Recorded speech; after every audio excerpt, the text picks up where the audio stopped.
தமிழகம் எங்கும் கிளைகள் கொண்ட Annamal institute of hotel management and hospital management படிப்பில் சேர்வதற்கான அட்மிஷன் நடைபெறுகிறது.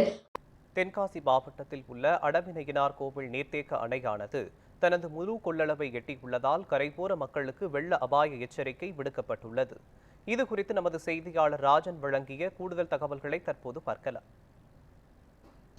தென்காசி மாவட்டம் மேற்கு தொடர்ச்சி மலைப்பகுதிகளில் கடந்த 4 தினங்களாக பெய்து வரும் இந்த தொடர் கனமழையால் மாவட்டத்தில் உள்ள அனைத்து அணைகளின் நீர்மட்டம் என்பது வெகுவாக உயர்ந்து வருகிறது. குறிப்பாக மேக்கரை பகுதியில் உள்ள 132 அடி கொள்ளளவு கொண்ட அடவிநயினார் அணை என்பது கடந்த 3 ஆண்டுகளுக்கு பிறகு தற்போது அதனுடைய முழு கொள்ளளவை எட்டி தற்போது அந்த தண்ணீர் என்பது நிரம்பி வழிந்து ஓடுகிறது. இதனால் இந்த பகுதியில் உள்ள கடற்கோடி விவசாயிகள் மகிழ்ச்சி அடைந்துள்ளனர். அதேபோல் கற்பநதி அணை, குண்டாறு அணை, ராமநதி அணை, கடன நதி அணை உள்ளிட்ட அணைகளும் நீர்மட்டம் என்பது வெகுவாக உயர்ந்து வருகிறது.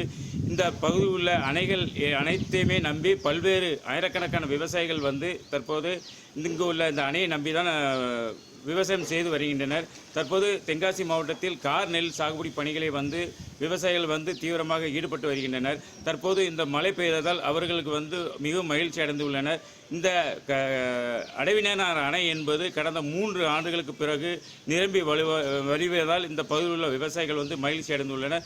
மேலும் மாவட்டத்தில் பல்வேறு பகுதிகளிலும் மேற்கு தொடர்ச்சி மலைப்பகுதிகளிலும் தொடர்ந்து அவ்வப்போது விட்டு கனமழை என்பது பெய்து வருகிறது. இதனால் ஒரு குளிர்ந்த காற்றுடன் ஒரு இதமான சூழல் நிலவி வருகிறது. மேலும் ஒரு சில அணைகளிலிருந்து தண்ணீர் என்பது இந்த கார் நெல் சாகுபடி பணிகளுக்காக திறந்துவிடப்பட்டுள்ளது.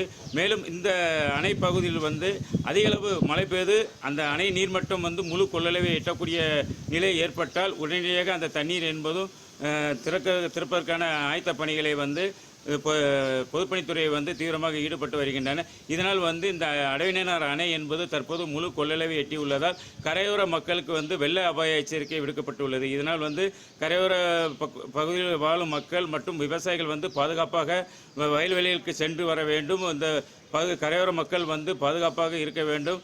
அந்த பகுதியிலிருந்து வரக்கூடிய அந்த தண்ணீரில் ஆடு மாடுகள் மேய்க்கவோ மற்றபடி குளித்து துணிகள் துவைக்கவோ வேண்டாம் என பொதுப்பணித்துறை சார்பாக தற்போது ஒரு அறிவிப்பு ஒன்றை வெளியிடப்பட்டுள்ளது. இதனால் தற்போது இந்த அணைகள் நிரம்பியதால் இந்த பகுதியில் உள்ள விவசாயிகள் மிகவும் மகிழ்ச்சி அடைந்துள்ளனர். ராஜன், நியூஸ் 7 தமிழ், தென்காசி.